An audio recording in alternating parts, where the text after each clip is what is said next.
With the meeting, I'm calling the June 6, 2023 Beaverton Urban Redevelopment Agency meeting to order. Will the recorder please call the roll? Board Member Beatty. Here. Okay. Duggar. Here. Hartmeyer-Prigg. Here. Hassan. Here. Kim is excused this evening. Kimmy. Here. Teeter. Here. Tivnan. Here. Alban is excused this evening. Vitko.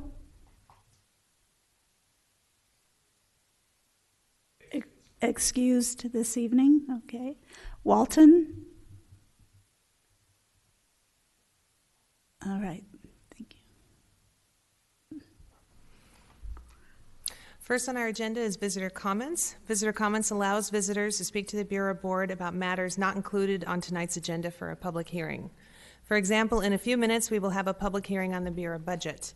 If you're here to comment on the Bureau budget, please hold your comments until we formally open the public hearing on the budget. If you wish to speak on a matter not scheduled as a public hearing on tonight's agenda, now is your time. City Recorder, do we have anyone here to address the Bureau Board? No, we do not. Okay, now we'll move on to board communications.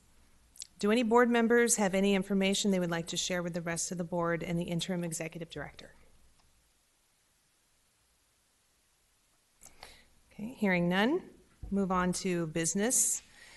Tonight we have 4 items on the agenda, beginning with Bureau Bill 2023-52, Bureau's fiscal year 2023-24, 2023-2024 budget adoption. For this item, we will first open a public hearing on the budget, then hear a short presentation from the Bureau Treasurer on the budget as approved by the Bureau Budget Committee. I will then open the floor to any comments from the public on the budget. At the conclusion of all comments, I will close the public hearing, and then we can begin deliberation on resolution number 2023-052, which, if passed, would adopt the Bureau budget for fiscal year 2023-24, make appropriations, and provide for a declaration of tax increment. I now open the public hearing on the Bureau budget for fiscal year 2023-24. Will we first hear a short presentation from the Bureau Treasurer, Ms. Lochner? Good evening, Bureau board members. I do have a brief little presentation just to remind us of what we're here for. So this is the Beaverton Urban Redevelopment Agency budget overview. So essentially, well, this does not look like the right presentation, but our budget is revenues of $8 million and expenditures of $11.7 million. Our tax increment is what pays for our debt service, so that money gets transferred over to the debt service fund. The project fund is the previous, we've had some previous acquisitions, and so that's providing us an opportunity to work on our portfolio strategy. And in the project funds, this is the conclusion of the Beaverton Central District parking garage and those site improvements. In the program and activities fund, so there's Bureau program, Bureau property being leased. This includes the business improvement grant program, downtown equity strategy implementation, and also supports the First Street Dining Commons. The debt service fund again pays for the bonds that were, we issued taxable bonds in 2020. That was $6 million of those bond funds remained unspent, and so we need to have a plan to spend those pretty soon, because it's coming up on time to get those spent, because we are paying interest on bond funds that are sitting in the bank. In our parking facilities fund, this is really a new operation, so this includes the garage operations and management and the on-street parking compliance program. And that's what we have as far as the budget. And so overall, what we are here today is a public hearing to approve or to adopt the budget as approved by the Budget Committee.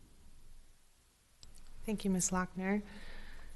Do any board members have questions? And anyone on the call? Is there anyone on the call? Oh. Okay, Board Member Teeter. Yeah, thank you.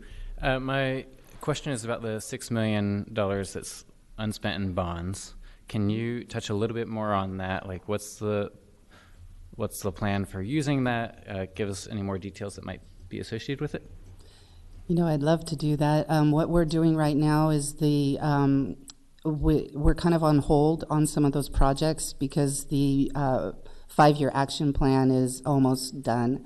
And so we need the Bureau Board to look at that 5-year action plan, and that will inform the projects that we're going to use with the remaining $6 million on. Okay, so when the 5-year action plan is done, we'll have a chance as a board to review what to do with the $6 million and assign it wherever it should So go. yeah, the 5-year action plan the Bureau Board will have a chance to review that entire action plan and make sure that the priorities are appropriate for what the Bureau Board wants to see happen. Great, thank you. Mm-hmm. Any other questions for our treasurer? Okay, I will now open the floor to any comments from the public who has questions on the Bureau budget. Anyone listening or watching remotely and wishing to speak at this hearing should follow the instructions included on tonight's agenda. If you join the meeting by phone, enter *9 to let the city recorder know that you wish to speak. Alternatively, if you join this meeting online, let the city recorder know you wish to speak by clicking on the raise hand feature. After each person speaks, council members may ask questions of the speaker. City recorder, is there anyone who wishes to comment? No, Chair. There is no one online. Thank you. There appears to be no member of the public who wishes to comment on this matter tonight. The public hearing is now closed. Before we begin deliberations on the proposed budget, we need a motion to approve the proposed fiscal year 2023-24 budget as approved by the Bureau Budget Committee. Is there such a motion? Madam Chair, so moved. Do we have a second? Second. Excellent. It has been moved by Member Beatty and seconded by Member Duggar. I'm going to give it to you. I think I microsecond earlier. To approve the Bureau Resolution number 2023-058. I'd like to note that we do have a rather lengthy meeting after this one, so ideally we'll keep the discussion pretty sharp and precise. Is there any discussion on the motion? Chair, Bill Kirby. If this is my fault, there's a typo, and it's actually resolution 2032-52. Just for clarity on the record, is the borough fiscal year budget. Will that suffice for the record, or should I read it again? No, it's fine. I think we just corrected the record, but the motion relates to that resolution. Excuse me, it is resolution 2023-058. That's correct. Excuse me. Yes, Chair, that is sufficient for the record. Okay, so 2023-058 is the correct. Okay. All right, is there any discussion? Now we cleared that up. All right, that was very short and precise. We're now ready to vote on the motion. The motion is for the Bureau Board to approve Bureau Resolution number 2023-058, adopting the Bureau budget for fiscal year 2023 to 2024, commencing July 1st, 2023, making appropriations and providing for a declaration of tax increment. City Recorder, will you please call the vote by roll? Board Member Tivnon. Yes. Hartmeyer-Prigg. Yes. Duggar. Yes. Kimmy. Yes. Hassan. Yes. Teeter. Yes. Beatty. Yes. Okay, motion carries 7-0.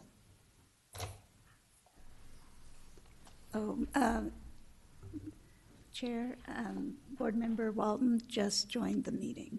Okay. Okay. Thank you. Welcome, Board Member Walton. All right, we're moving on to Bureau Bill 2023-53. which asks the Bureau Board to approve and authorize a lease with Mama and Papa's LLC at the Beaverton Central Garage. Megan Bronstein, the floor is yours. Hello, thank you all very much. Megan Bronston, staff for the City of Beaverton and Bureau. And I have briefly shared the wrong screen. There we go. I come with exciting news.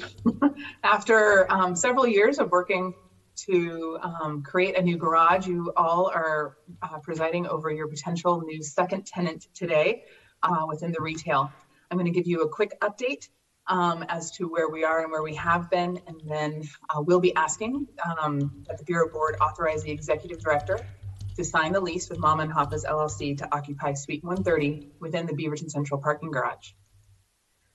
Bureau really thought hard about how it wanted to lease out its first building that it owned. What were its priorities and what should our goals be?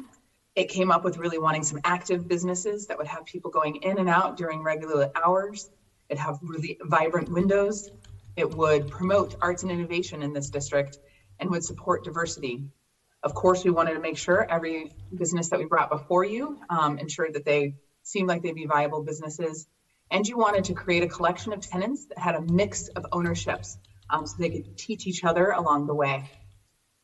Using that as a backdrop, a citizen committee was put together and brought forward to the board this tenant criteria matrix, which the board approved us moving forward and using, which once tenants are scored, you can see they kind of go into these boxes. And Mama and Papa's this evening went into one of the green boxes, which is what we want to move forward. So when does that tenant criteria get applied? It's a little bit in the beginning. So tenants are requested to submit an application and have a good conversation with our broker, Sarah Daly with NAI Elliott. We then use that information as an internal team to apply the tenant criteria, and assuming that they passed, we then invite them to provide business plans and financials to us. Once we review those and we see that they meet all of those needs, we then invite them to submit a letter of intent, start their space planning, and as we work through that, if we negotiate a deal that both parties are amiable to, we then draft a lease, and that is what comes before you today, is a lease that both staff, internal staff, as well as Mama and Papa's have negotiated. Next steps, should tonight's lease be approved, we go to lease signing, permitting. This project will need a small build out. They build out their space and then they can open their doors. The Bureau Board decided that it wanted to split the commercial on the bottom story of the BC Garage into 5 different suites. Suite 150 has already been leased out to Grey Raven Gallery. Technically its parent entity, Golden Road Arts. And they have been rocking and rolling, and hopefully you all have been enjoying their art walks once a month. But today we're here to talk about the middle tenant retail space, Suite 130. It's 970 square feet, right smack in the middle of this project. So today we're bringing you Mama and Papa's Zero Waste Shop. Essentially how they work is that you would bring in your own empty reusable jar, and you could go in and you could fill it with dish soap or dog shampoo or laundry detergent, whatever household good that you're interested in doing. This will be their 3rd location. They have one out on Stark and one on Mississippi, both of which were cash flowing appropriately. And they already know that they have West Side customers that are really wanting to come to one of their shops in their own neighborhood instead of having to travel all the way to the East Side. They have a really innovative weighing and checkout system compared to other similar type shops, which frankly, there aren't that many in Portland, but there are elsewhere. They've created it where you walk in and you grab a card and you scan the card as you then pour your dish soap, so to speak. For any of those who are around when Vinotopia was around, that's where I learned this type of system, was through my own wine loving. So we've talked to our sustainability director, and he absolutely agrees that this would be a really great addition to Beaverton, not only meeting the goals stated earlier, but also our climate action goals. So the build out that they want for our space is very similar to what they have. This is their Stark Street location. They would keep the floors essentially the same, probably put in some new lighting, and then they would install this back wall where behind, you can see here on the right-hand side, they would have these buckets full of the goods that you are pouring out into your own jars. They have a sustainable system of bringing in large containers of these initial goods that then are put into these buckets. And frankly, having 3 locations means they can even be greener and more sustainable with the sizing of those containers. So the lease terms, here I'm showing you the comparison of Mama and Papa's today's lease that you're considering versus the Golden Road Arts one that you have already approved. They have some similarities and some differences. The first difference is the term. Golden Road Arts was a new business, and while they had a lot of experience, they didn't have a current location. And so for them, a 3-year lease was absolutely appropriate with a 3-year renewal. Here, this is kind of a tried and true business. This is, we anticipate that they're going to do very well here. And so when they requested a 5-year lease with a 5-year renewal, that was something that we felt was appropriate. The rent is the same. By year 3, we're getting them up to the $28 a square foot plus triple net that Golden Road currently is paying. And then uniquely, instead of doing a tenant improvement allowance, which is what we did for Golden Road, actually we built out, we did the actual tenant improvement for Golden Road because the timing matched up with our own construction. Here, they're not asking for any tenant improvement allowance and instead requested a 6-month after lease signing and permit issuance free rent period. That's essentially worth $12,000, $12,610 here. When Bureau had reviewed what a budget could look like for these 5 tenants, we had proposed a tenant improvement allowance that would have equaled a little over $14,000. So this still is lower than what we had been anticipating and far lower than what had ultimately been paid out for Golden Road. The operating expenses, similar to how we've discussed before, overall common area operating expenses are higher in this building, we anticipate, than market. And so we've capped it at $650 per year, per square foot per year, similar to how we did Golden Road. Now, one more quick update, and then I'm going to pause for questions. Leasing update on the 2 restaurants. I'm very excited to announce that we are getting pretty close with 2 of them. They're in design phases with us right now and getting rough order magnitude pricing. That will allow us to round out the letters of intent that frankly we've already started negotiating with both restaurants on.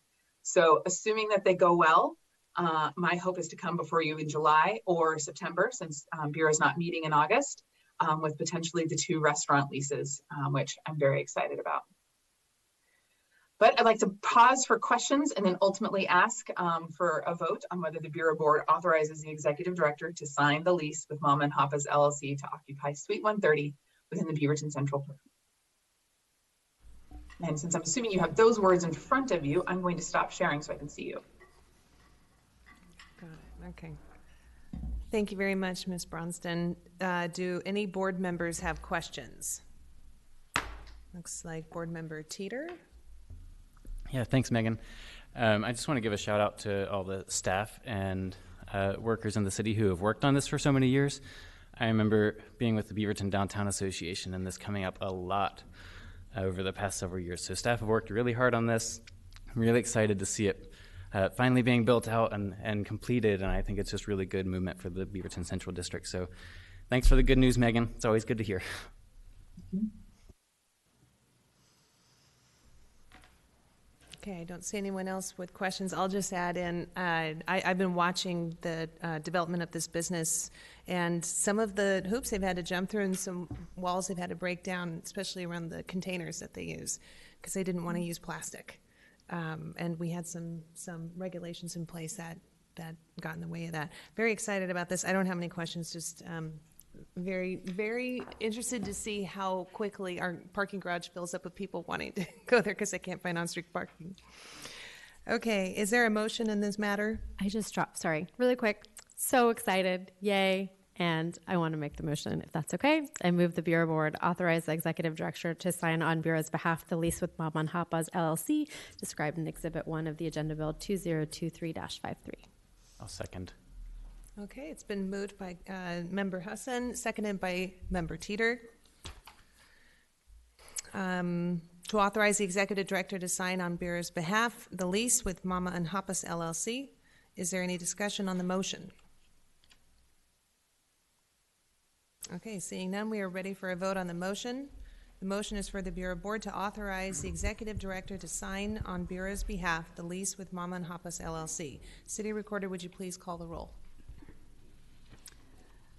Board Member Tivnon. Yes. Hartmeyer-Prigg. Yes. Duggar. Yes. Kimmy. Yes. Hassan. Yes. Teeter. Yes.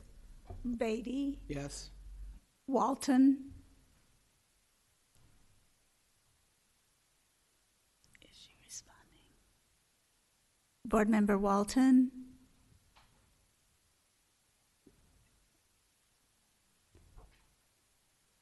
Okay, she's okay. All right, then the motion carries 7-0. All right, thank you. Now we'll move on to the third item on our business agenda. Bureau Bill 2023-54 asks the Bureau Board to approve an amendment for a contract with Edge Property Management regarding the First Street Dining Commons. Is there staff presentation? Yes, brief one. All right, take it away, Ms. Bronston. Thank you. Tonight, you will be considering an extension with the property management company we have been using to do daily cleaning of the First Street Dining Commons. There is a typo within the document itself. I apologize. It should say Edge Asset Management. But that can be corrected by the wording that is stated in your motion. The contract was initially awarded back in December 2021 and has already been amended several times. Given the budget approved that a few minutes ago, there is enough money there to extend First Street Dining Commons for a full year through this fiscal year. Given that amount, we are requesting that we continue with Edge Asset Management to the tune of the $67,425 for this coming year. That does include, they did some great work on trying to do some money savings for us for this coming year of how they will be doing their functioning. So staff requests Bureau Board authorize its Executive Director to approve an amendment for extension through June 30th, 2024, an additional expenditure of $67,425 in a form approved by legal counsel. Thank you. Do any board members have questions? Okay. And just for the record, it looks like Board Member Walton is back online. Okay. Seeing no questions, is there a motion in this matter? Sure, Chair. I move that the Bureau Board authorize the Executive Director to sign an amendment in a form approved by Bureau Legal Counsel regarding the contract Bureau has with Edge Asset Management, Inc., as described in Exhibit 1 of the agenda bill. Second. Great. It's been moved by Board Member Hartmeyer-Prigg, seconded by Board Member Duggar, to authorize the Executive Director to sign the contract amendment described in Agenda Bill 2023-54, once approved as to form by Bureau Legal Counsel.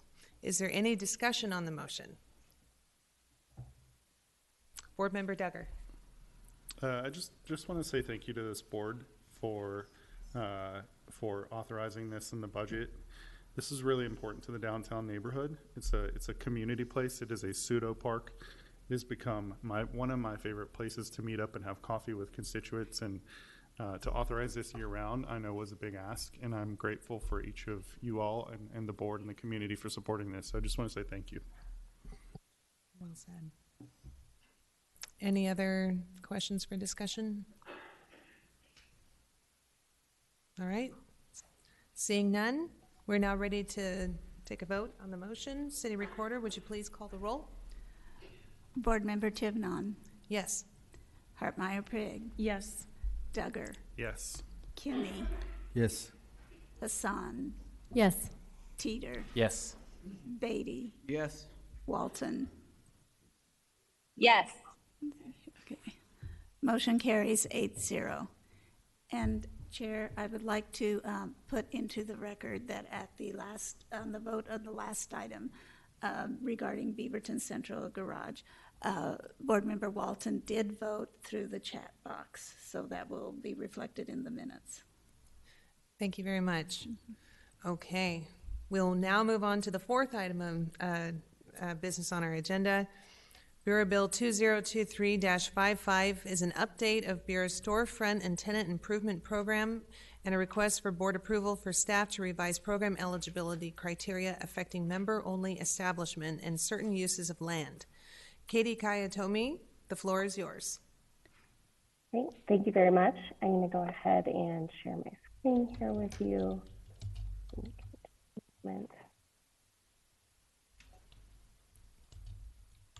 All right. Can you see my screen? I'll be sure. Yes, we can see it. All right, perfect. Thank you very much. Thank you for having me this evening, members of the BR board and community members who are here tonight. I'm very excited to share some exciting progress we've been making with the city's new building improvement program, which was created and launched earlier this year as a result of the framework that was adopted by this body in October of last year. This evening, I have a nice surprise for you, which is to share a new promo video that the city recently had produced celebrating its new building improvement program and telling a few of the stories from community members who have participated. I'm gonna go ahead and get this going for you, and we'll give a few minutes to watch this video. Beaverton is home to people from all different cultures and backgrounds. I think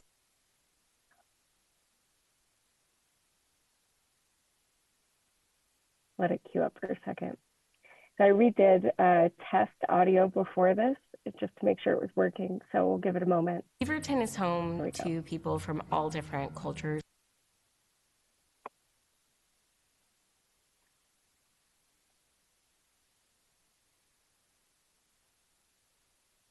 and backgrounds. I think as a city, we are always working to listen to the voices of those different community members.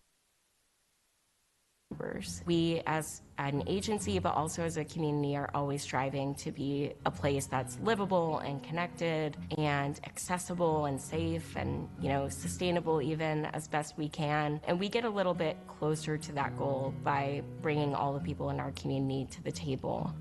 We had never built a restaurant before. I had no idea even like where to start in terms of like finding architects or, you know, what kinds of things I need to look out for in terms of like inspections. We feel really lucky because we didn't know any of this going into it. We just were like, all right, let's buy that building, put Dan's business into it and see what happens. The city worked really efficiently. It seems like the city really intentionally wants to invest in small businesses, especially in that downtown Beaverton area. And to sit in those meetings and have them say, that's great. And one of the things we have in the works right now is this grant program that will support everything you want to do.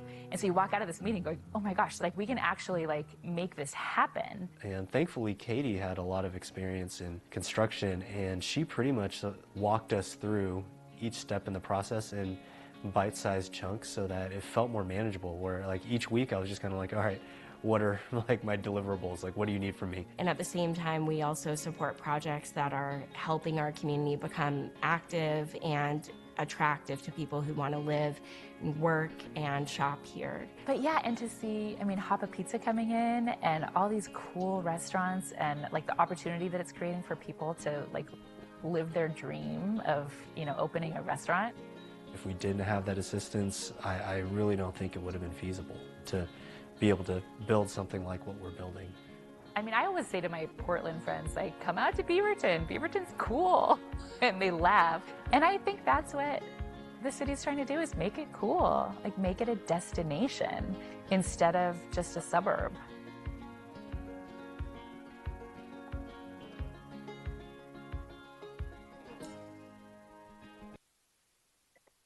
All right, I'm gonna adjust my audio here. Hopefully I'm not too loud. I had to adjust for the video there.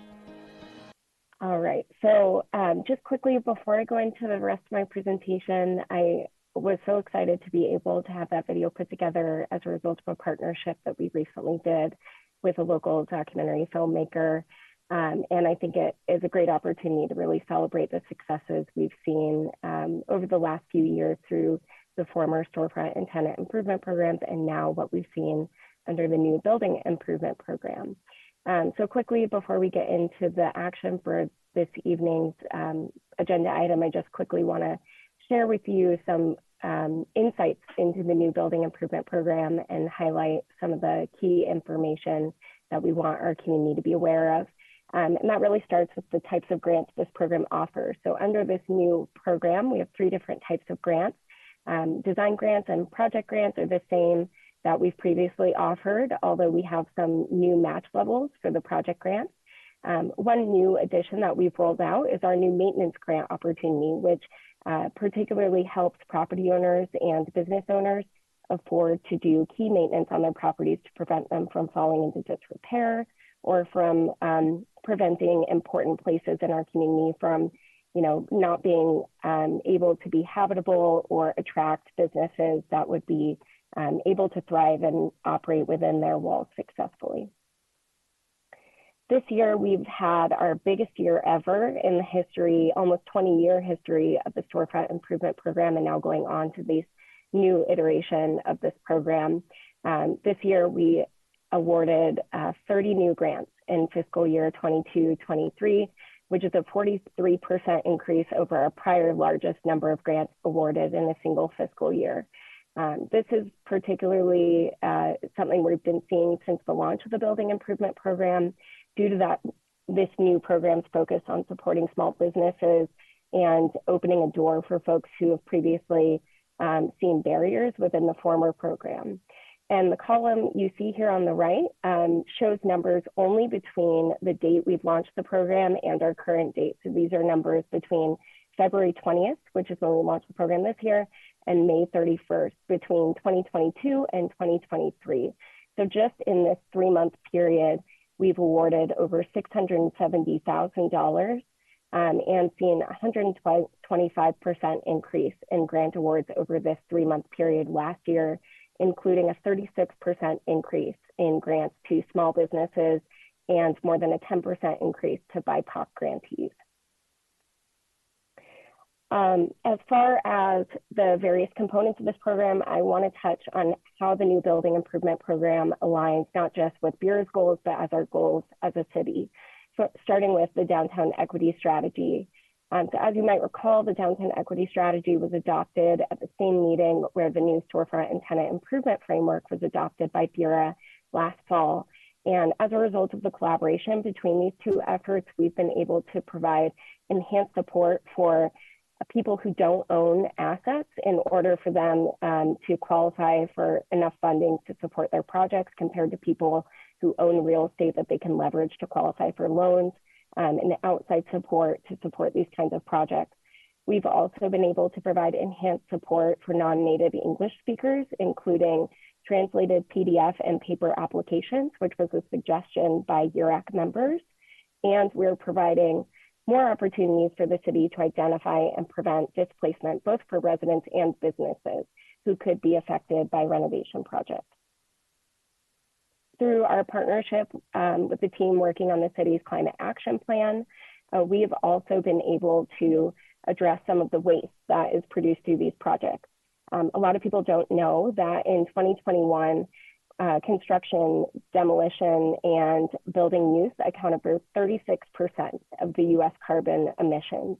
In this program, we do produce a lot of waste. Buildings get demolished on the interior, and a lot of waste is produced just generally through the construction process. So as a result of this new program, we're incentivizing energy efficiency, we're incentivizing projects that reduce waste throughout the process.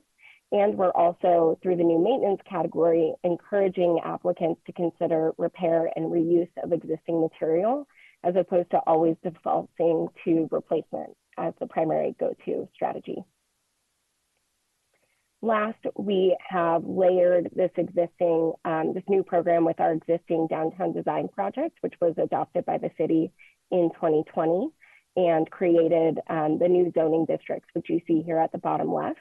These zoning districts provide a definition for goals and objectives for land use projects and approvals within each of these 4 districts. Under the new Building Improvement Program, we are expanding the geographic boundary of the eligibility area, which you can see here at the right. This is a 130% expansion of the eligibility area for this program. So it's a sizable increase in the amount of Bureau territory that will soon be eligible for this program. And this expansion will go into effect in just a few weeks on July 1st.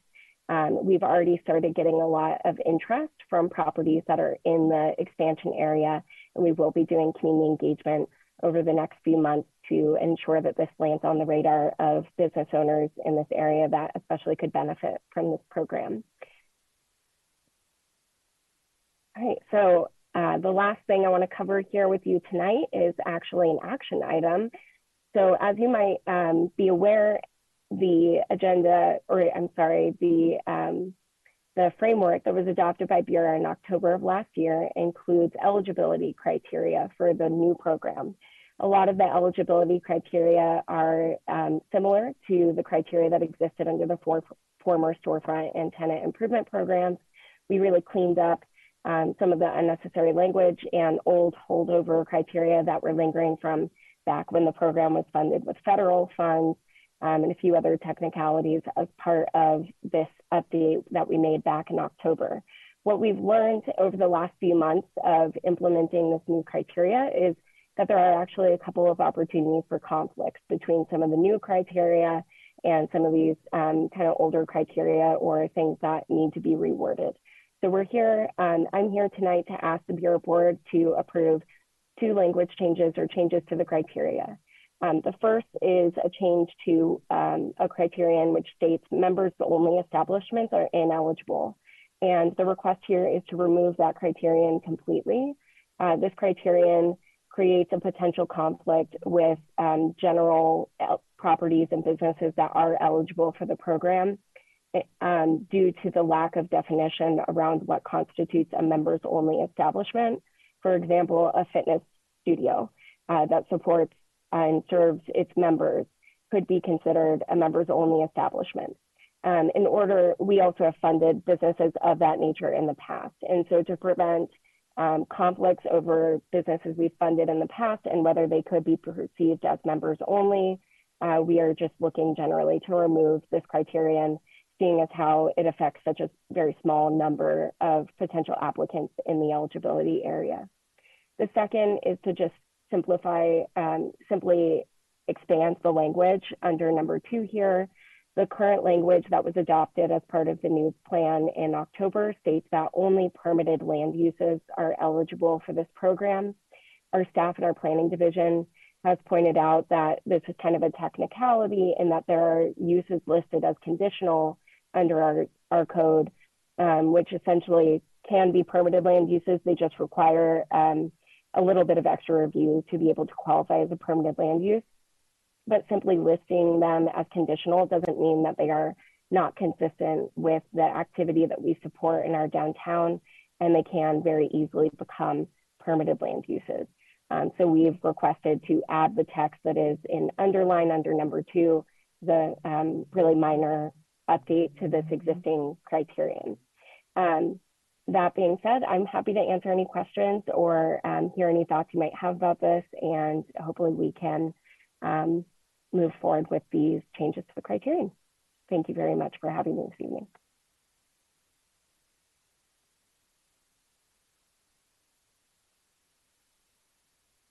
Okay, thank you very much. Going to open it up for questions. Does anyone from the Bureau Board have questions? Let's see here. Board Member Hassan.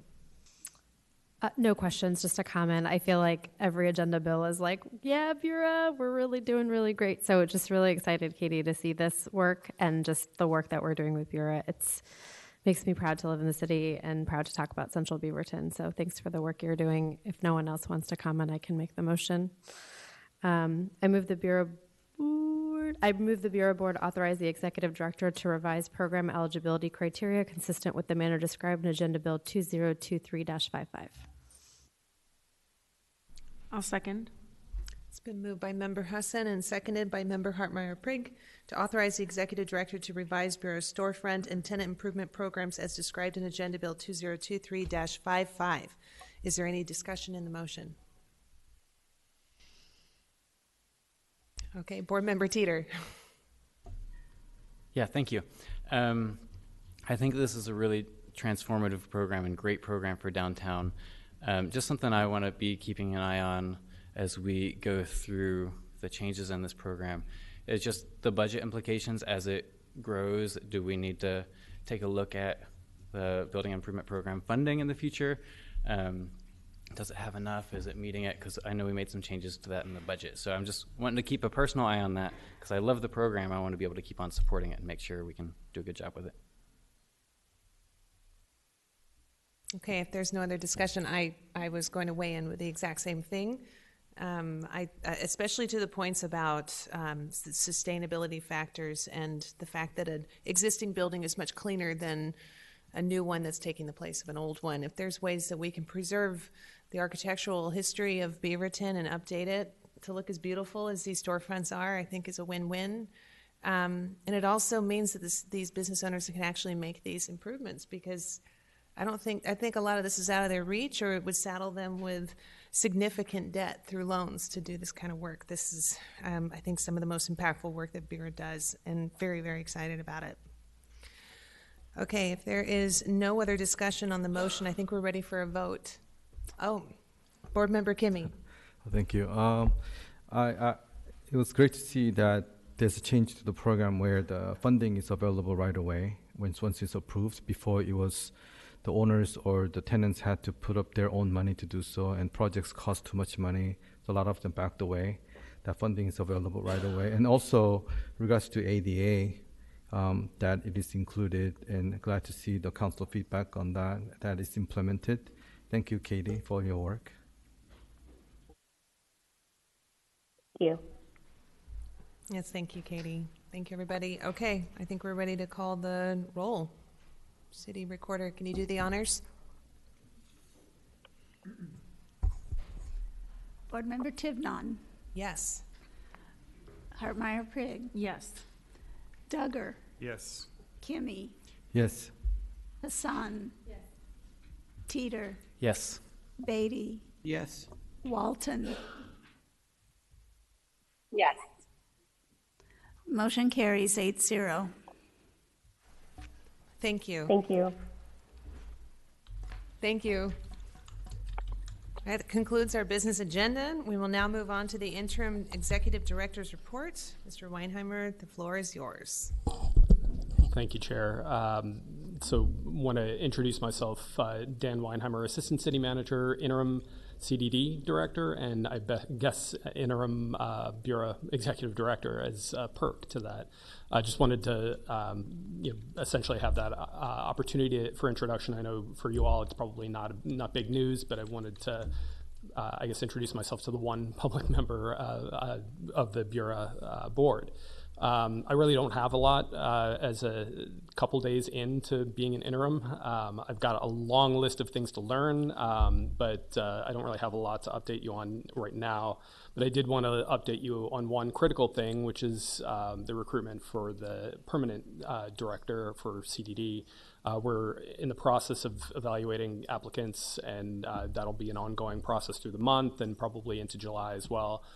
With hope to, assuming we're successful in this round of interviews, to try to have somebody on board sometime in August, just from a reasonable standpoint of when to expect transition and that sort of thing. So knock on wood that we're going to continue on pace, but we did have 42 applicants for the position. I'm told by the recruiter that we're using that it looks good. So I don't know what that means, except that apparently she's impressed with the talent that we're attracting. So hopefully that continues as she interviews folks. Just a couple other things. The property portfolio redevelopment strategy will come before you in July for more feedback and hopefully some action. Parking implementation will start this month, and I think you probably have seen some of the news articles about that. And then just highlighting the fact that for the public, I guess, August is a month that we're trying to take off. The next Bureau meeting will be July 25th, and then after that, it'll be in the end of September, I believe the 26th. So just letting you know that you have maybe a few less meetings to look forward to in the near future, maybe some vacation plans.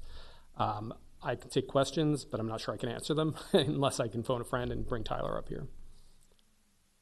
Thank you. Does anybody have questions? Okay. Thank you. Okay, I actually have one question. Can you clarify, did you say that the new community development director should be, if the hiring process goes smoothly, in place and onboarding by August? Well, that's my hope. Yeah, I can't guarantee that, but that's my hope. Well, yeah. lucky for them, then they get a little break from council meetings to Right, yeah. get their footing. Okay, thank you very much. That concludes the executive director's report, interim executive director's report. Are there any further matters for this evening? Okay, well, thank you, everyone, and to Board Member Walton on the phone. I'm now going to adjourn the Bureau meeting for the night, and this is perfect timing because I believe we need about 10 to 15 minutes to reconfigure the room and get ready for the council meeting, so we'll adjourn. And everyone who is here for that, we will start at